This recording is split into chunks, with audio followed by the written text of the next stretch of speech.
Since the release of my wildly successful and quite frankly hilarious video where I rank the Resident Evil series, it's come to my attention that Revelations 1 and 2 are a part of the Resident Evil canon and thus have decided to share my wisdom on them. Aren't you lucky? And if you're gonna suggest for 1 second that it has anything to do with the fact that I get to play as Jill Valentine in a very, very tight and very, very revealing wetsuit, well that is just fucking outrageous. I'm sure the view is nice. Honest! Another reason to get stuck into Resident Evil Revelations is that it's actually really, really good. Aided in most part by its incredibly atmospheric ship setting, which becomes even more ominous on the rare occasion the game leaves you to traverse it on your own, and it's arguably the best part of the game. As good as the ship is as a survival horror setting though, I'm not totally convinced by its services. I'm still waiting for my Trish Stratus out this Rob Dogging vending machine, and how the fuck do I drink a frozen drink? I'm not 5 years old, I want to drink it, not lick it. The drink, that is. I did enjoy the casino though, and I had far more luck with these slots than I did with Jill's. But unfortunately, due to my tendency to conflate these two things into one dirty innuendo, I got stuck on this next puzzle because I didn't really know which slot the game wanted me to put the coins in. As much as I do like Revelation ship setting though, I can't deny that at times it does look a little bit samey, especially when you're reversing back through areas you've already been through, and on one occasion I somehow ended up back at the beginning of the game without intending it, but then again I'm not known for my spatial awareness. The moment-to-moment gameplay, while being close to that classic Resident Evil formula, is not quite as good as the environments. For a start, the camera is too close, and while this may not be a problem when I'm playing as Jill, for, well, reasons, during the more chaotic moments the game throws at you, it can feel like enemies are spawning in from the ether because you simply cannot see enough of what's going on. You'll also find yourself getting locked into various animations. A popular one for me was being attacked while reloading, because once you start, you cannot stop. And then there was this one ridiculous moment where I ended up punching thin air and being attacked while doing so. Some of Revelation's enemies can feel a little bland as well, and then there's these fucking infuriating water monsters which not only do large amounts of damage, but can attack you before you can do anything about it. At times, Revelations can have you running around like a bit of a twat as well, and while this doesn't bother some of the characters all that much, I'm fine. Running around in circles seems to be what this job is about.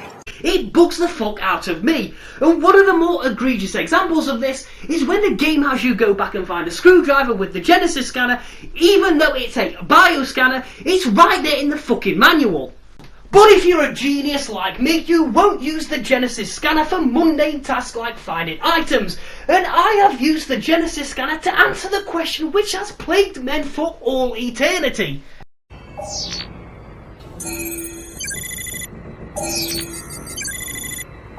But until this essential piece of kit hits the market, you'll just have to go by the old rule of thumb. Of course, if they do go either way, they're usually fake. Making up the rest of Revelation's gameplay loop is these simple yet decent upgrade mechanics where you'll find customization kits lying around the map which give you upgrades on things like damage output and reload speed, which you simply assign to the weapon in which you want to augment. And finally, this puzzle does crop up quite a lot throughout the game, and while it's not the best Resident Evil puzzle, I've certainly done worse. But don't let me mislead you, though it may seem I've been rather critical of Revelations, these are more nitpicks than anything else, and I really did enjoy my time with the game, especially when you consider this was originally a handheld game for the Nintendo 3DS. I did like the plot in Resident Evil Revelations, but I am someone who is a bit of a sucker for a plot twist, and I didn't see this bad guy reveal coming. But then again, I didn't see this fucking big red barrel that hit me in the face coming either, but this, similar to my liking of the plot, may or may not have involved Jill's arse. And because I'm yet to talk about Jill at all, now would be a good a time as any to bring up Revelation's best character. Spoiler alert, it's Jill, and while she might not be on top tactical form... Where are you? I don't know. A room, I think. Somewhere on the ship. Thanks, Jill, that's really fucking helpful.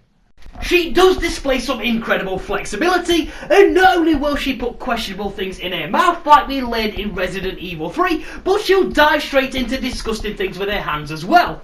And all this very suggestive behaviour got me thinking, hey Jill, what's the chances of me and you going out on a date sometime?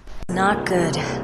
I wanna love you, but I better not touch. I wanna hold you, but my senses tell me to stop. I wanna kiss you, but I want it too much. I wanna taste you, but your lips are a little bit poison. Your poison running through my veins. Jill is joined by Parker, who I'm convinced is a long-lost brother of the hairy bikers. But it's not just the looks, there must be something in the DNA with these fuckers, cause talk of food follows this cunt around. Sorry to drag you into this. That's fine, but you're buying me dinner next time. And I'm ordering lobster. Well, just don't forget about that lobster dinner you owe me. When have I ever gone back on my word? Now don't get me wrong, I like a bit of grilled lobster with lemon and olive oil as much as the next white guy. Olive oil is like white people oil. But can we please focus on the task in hand? Because I had to kill all the bosses by myself while this cunt was dreaming of his fucking filet mignon. And I do hope that Parker's food cooks better than he does, because even after dropping it into a fiery inferno late on in the game, not only does he survive, but not a single strand of hair from that 1990s haircut gets singed.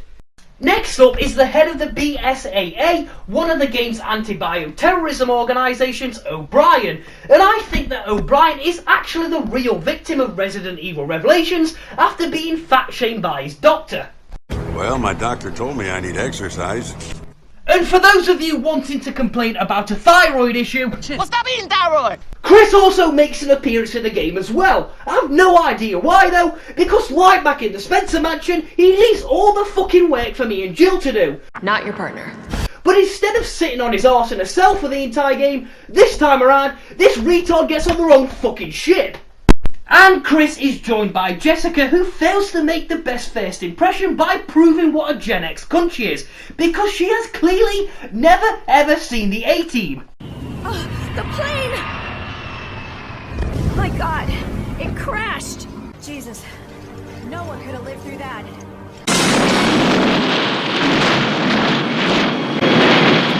Beautiful, Murdoch!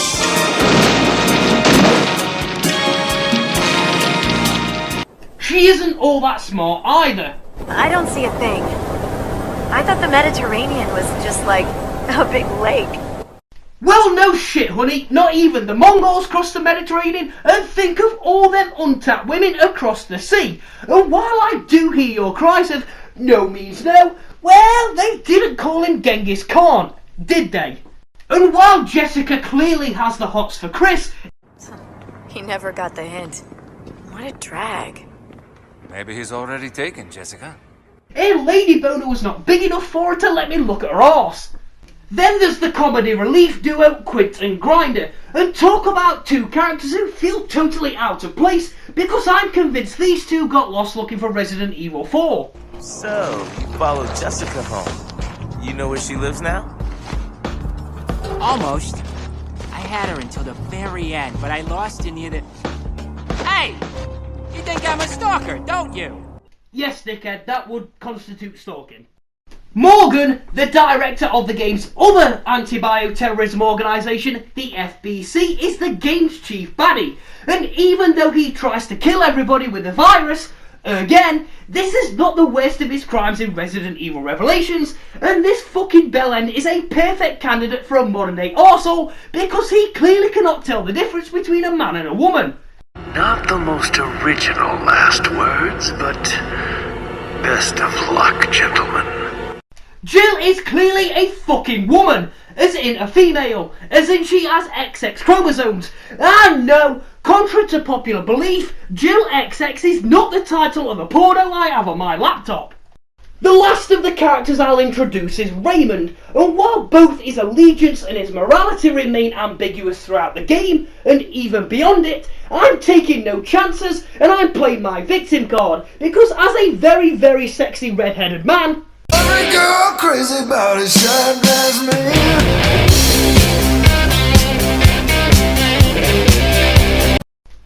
very, very upset over this incredibly offensive character. On Resident Evil Revelations, I'm changing the name of your game ship from the Queen Zenobia to the Queen Xenophobia. Is that how you spell it? Wait, no. 2 F's. Yeah, that's better. And for any future remakes of Resident Evil Revelations, I demand the cancellation of this offensive character, at which point I'll start complaining incessantly about the lack of representation. So overall, Resident Evil Revelations is a rock-solid experience which combines the more modern-day over-the-shoulder combat system with the classic old-school Resident Evil formula, all alongside a kick-ass atmospheric ghost ship. And if you're a fan of the series and haven't done so already, I recommend you go out and play it. So Resident Evil Revelations 2 was released 2 years after the original, and when comparing the two games I could simply reiterate what I said about Resident Evil 7 and 8 in my original video. Resident Evil 8 is also a far more ambitious project than its predecessor in almost every aspect. The villains you encounter are more colourful and varied, the environments are vaster and more diverse, there's more game mechanics, more weapons, and a great array of enemies to shoot them at. But I'm not entirely sure all these additions make Resident Evil 8 a better game than Resident Evil 7, and at times they can actually hinder rather than help it.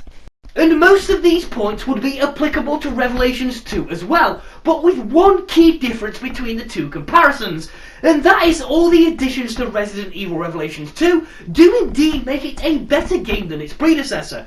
And we all had a blast. For starters, the game's shooting mechanics are far more punchy and satisfying than those in the original. You can also implement stealth, albeit quite primitively, you can craft items, and you can also switch characters between either Natalia or Moira, depending on whether you're playing as Claire or Barry, who you can use to highlight items or enemies. And these additions just make the moment-to-moment gameplay a little more dynamic than in the original. You are also now far better rewarded for an efficient playthrough, and these bonus points that you are awarded are predicated on the amount of deaths, accuracy and completion time for each episode. You then put these bonus points into a skill tree which is far more elaborate than any progression system in the original, and it just gives that little extra incentive to play better.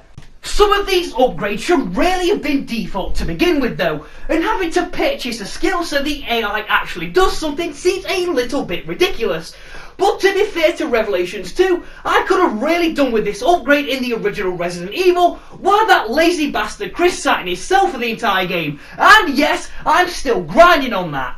Though the enemy design is roughly on par between the two games, I want to single out these invisible enemies because on paper these sound like the most fucking annoyingest thing ever.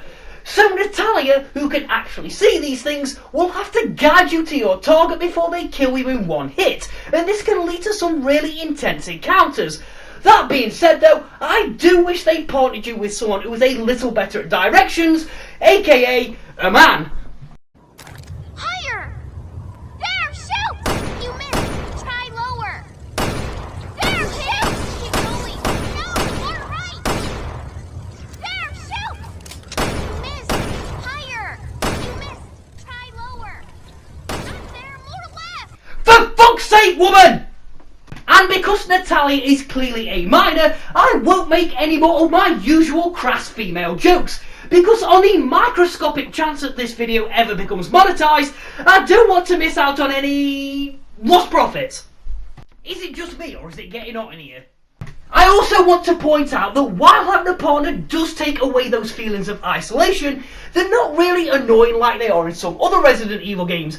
Yes, I'm looking at you, Resident Evil 4. And during my playthrough, they were only ever really noteworthy when they did something funny.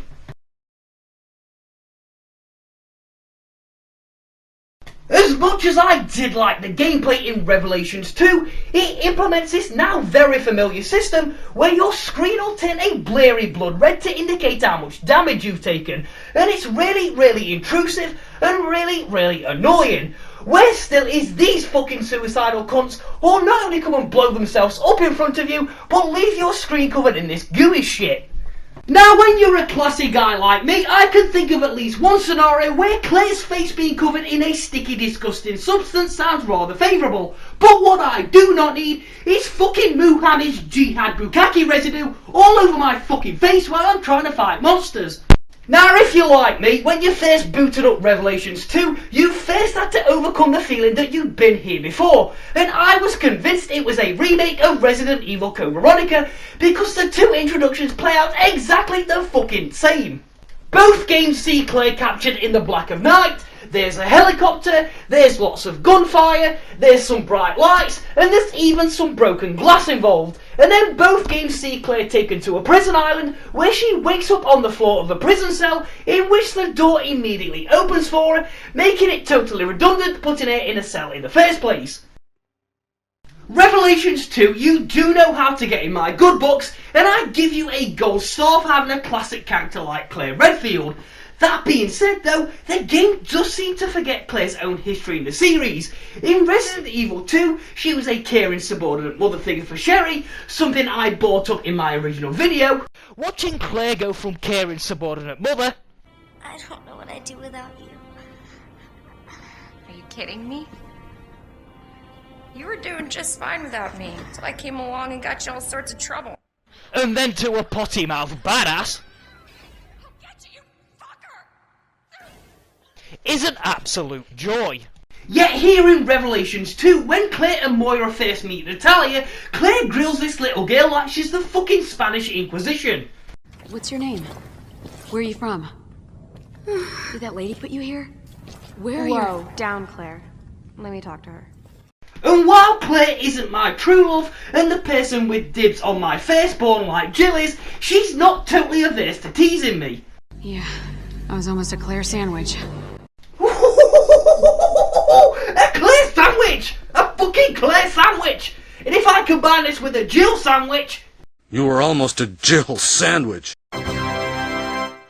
Now it is possible that I've got the wrong impression of Claire because her outfit is far less revealing than Jill's in the original Revelations, and there's far less T&A to talk about. Now could it really be that women aren't just merely sex objects and are intelligent, compelling creatures who make valuable contributions to society? I'm just kidding you, it must have been a glitch. Don't worry, I've rectified it. Bow chicka bow bow bow bow bow bow bow chicka bow bow bow bow bow bow. Don't tell Jill about it, so. In fact, I best switch it back.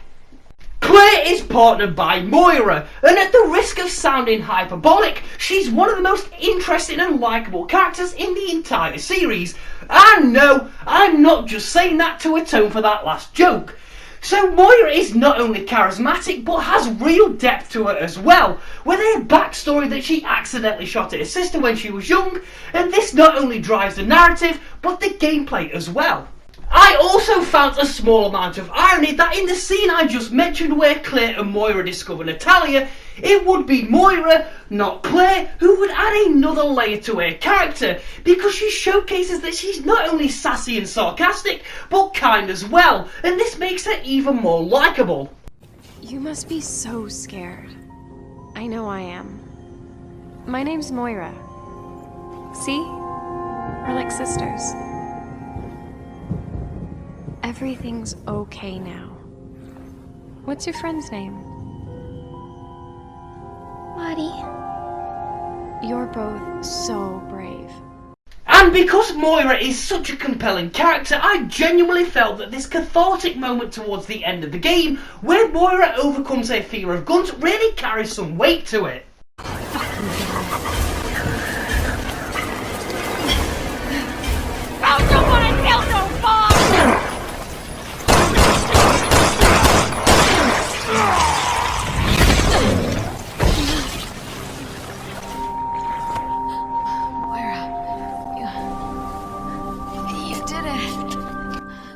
From a personal standpoint, Moira would also resonate with me as well, because this is exactly what I said when I watched that fucking dumpster fire of a movie known as Terminator Dark Fate. Fuck you, Hollywood. She also shares my opinions on the plague of social media. Fucking technology. I also find myself resonating with Barry, whose playthrough takes place 6 months after Claire's. Is there a little girl on this planet that will listen to me? Barry does have a little more luck with the ladies than I do though, because for me it's women of all ages that don't like me, and I can't for the life of me figure out why. I believe I've proven I'm worthy, haven't I? Well, that's good enough for me. Outside of this one wet t-shirt moment, she doesn't even give me much material to make any T&A jokes. Jill Sandwich, open. Fucking hell, shit. Fucking close down. In a 5.5 minute video, I only mention Lady Demetress tits 3 times. And though things start out rather promising, I've been bad. I deserve this. And I don't believe there's any relevance with my figure and my standing. Who are you? alright Tuts, calm the fuck down, the men are trying to work here. She does say the most hateful of things. You can put that thing away. I can't get it out. One of my main criticisms with Revelations 2 is to do with the story. Now, in my previous video and up to this point in this one, I've mostly left the plots of the games untouched because they're never really all that noteworthy. But the plot in Revelations 2 is not so much unremarkable, but more disappointing, because its subject matter is some of the most intriguing in the entire series, dealing with responses to fear and transference of conscience, but it never really does anything with it. The game's top villain is Alex Wesker, sister of longtime series baddie Albert, who seeks to achieve immortality by transferring her conscience into another body, which she selects by testing their responses to fear. Now, on their own, these two things sound like a really compelling theme, but the game only ever establishes a very tenuous connection between the two, and this one note in Alex's bedroom is about all we get. The story also deals with some pacing issues, because nothing happens for long periods of time, and then the game will dump the majority of the plot on you towards the end of the game. It also has some slight inconsistencies. For example, at the beginning of the game, Neil, one of the game's sub-baddies, refers to Moira as an emotional minefield. Hey, that Barry Burton's girl?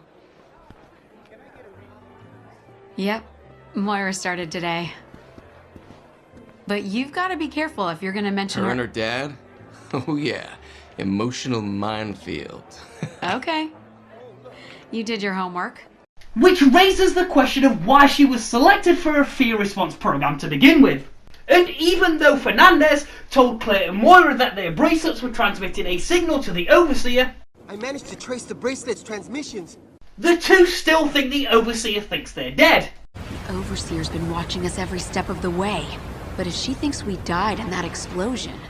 And I suppose it might as well be me who points out that Wesker, a female, has a bunch of men brought to the island to try and transplant her conscience into.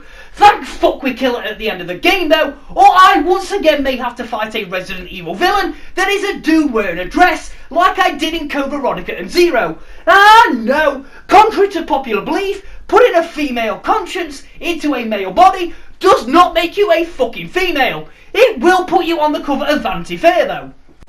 And on a scale of bullshit to believable? Worse still, one of these men, Gabe, is black. So Resident Evil Revelations 3 was almost like an episode of RuPaul's Drag Race, except in Resident Evil, you want to shoot everything in sight. So I guess exactly like an episode of RuPaul's Drag Race. Now, I was lucky enough to play the 2 DLC episodes, which take place in the 6-month period between Claire and Barry's episodes, and I must say, they're a little bit hit and miss. The struggle, which will take you around 45 minutes to complete, is easily the better of the two, probably because it utilises the game's satisfying shooting mechanics. That being said though, I do have to question the game's difficulty settings, because there was certainly nothing casual about my playthrough, because when I finally did this thing second time round, I realised that when I died first time, there was only one fucking enemy left. And as you can see, there's no footage of this, because I'd run out of ammo, and I ended up rage quitting. Another reason why I like the struggle is that I get to play as Moira, thumbs up, as she works alongside this old man who is pretty decent as well. Don't try to start a conversation with him though, because as a man who has clearly lived in Russia his entire life, I decided to ask him his thoughts on why communism failed there. Good. You collect on bullets. You run out, not my problem. But he clearly wasn't ready to talk about it. It's also a bit of a shame that this guy dies before Barry gets there, because they could have bonded over their shared love of guns. But for now, I have this. Oh, for fuck's sake, Barry, we know! You've been telling us for the last 25 years! I have this. Don't get me wrong though, I'm not criticising these two for their love of firearms. I too like to invoke my constitutional right to bear arms. You know what they say, sun's out, guns out. Jill, check out the guns, Jill, last chance for that date, Jill. I'm not going to give you another chance. Don't you like that in a man? No thanks. I lied, I'll wait for you forever, Jill, why are you ignoring me? Jill, why won't you return any of my calls? Who's that man you're talking to, Jill? Sounds like Chris from Resident Evil 8. Are you kidding me? Are you fucking kidding me? And while we're on this particular topic, as a game which involves using a lot of firearms, I cannot believe I'm having to explain this to you again, Resident Evil, because these are not bullets. Bullet, a projectile. The term you are looking for is round. No, not round, round. Unfortunately, Little Miss is not quite as good, but if there is something positive to be said about it, it doesn't outstay its welcome too long, because even with a few retries, it only took me around half an hour to complete. Little Miss is entirely stealth based, and while I don't have a problem with this per se, Revelations 2 doesn't have all that many stealth mechanics. Where still, one of those, which will be sneaking up and killing enemies from behind like you do in the main game, is not present in Little Miss because you don't actually kill anything, you just sneak past it. And all you'll be doing is marking out enemies with Natalia's dark alter ego and then sneaking past them, and it's really not all that exciting. Unlike in The Struggle, which shows us what Moira was up to in the 6-month gap between Claire and Barry's campaigns, Natalia wasn't up to all that much during the same period, and the entire episode is merely a dream sequence. And not only does Little Miss not fill in any story gaps, we get more questions than we do answers. For example, in Little Miss, Natalia refers to Neil by name. I have one. Mr. Fisher. He gave me Lottie when he rescued me in Terra Grigia. Yet during the main campaign with Barry, which takes place after Little Miss, she refers to him as Nice Guy. Me and Moira got separated here. The nice guy came and got me. Nice guy? And not only is it rather strange to refer to somebody who kidnapped you and delivered you to the Overseer as nice, clearly nobody had the stranger danger talk with Natalia, but why would you use this phrase here when you clearly know him by name? And though it was probably done to hide the later plot twist where Neil would be revealed as a bad guy, Alright, I've isolated the best candidate. Good work. it still creates a continuation error. I also found it strange how at the end of the episode Wesker says to Natalia, next time. And next time, you won't see me coming. And when you combine this with the conversation Natalia has with her alter ego, I'm not crazy. I just don't want to be alone anymore.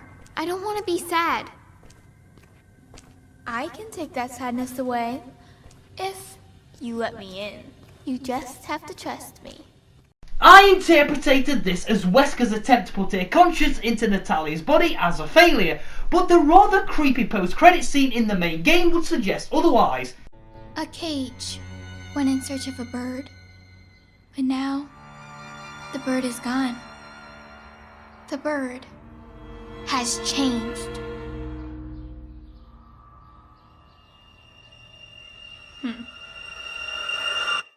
So overall, Resident Evil Revelations 2 does exactly what every good sequel should. It takes what it established in the original and then builds upon it to create a far superior sequel.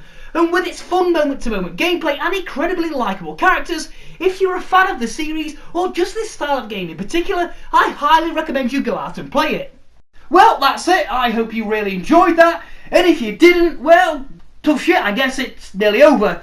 And just before I let you go, I should probably answer the question implied by the title of this video of where Resident Evil Revelations 1 and 2 rank amongst the main series. So in my original video, I ranked the Resident Evil 1 remake at number 5. And because none of you fucking ungrateful infidels watched that video, here's why. There is probably a litany of videos on the internet where Resident Evil 1 Remake ranks really high, or even number 1 on any Resident Evil best of list. But on this one it ranks much lower, mainly because it decides to keep its archaic, I mean classic, tank control and fixed camera gameplay, and inventory system where I was wondering why my shotgun takes up the same amount of slots as a fucking key does. So yes, unlike the Resident Evil purist, I don't masturbate to the RE1 remake. In fact, I have never ever once in my life watched a piece of Resident Evil related pornography. Are you kidding me? Are you fucking kidding me? So for me, Resident Evil Revelations 1 and 2 just slide ahead of the RE1 remake on my list, with the original coming in at number 6 and the sequel coming in at number 5, just behind Resident Evil 8.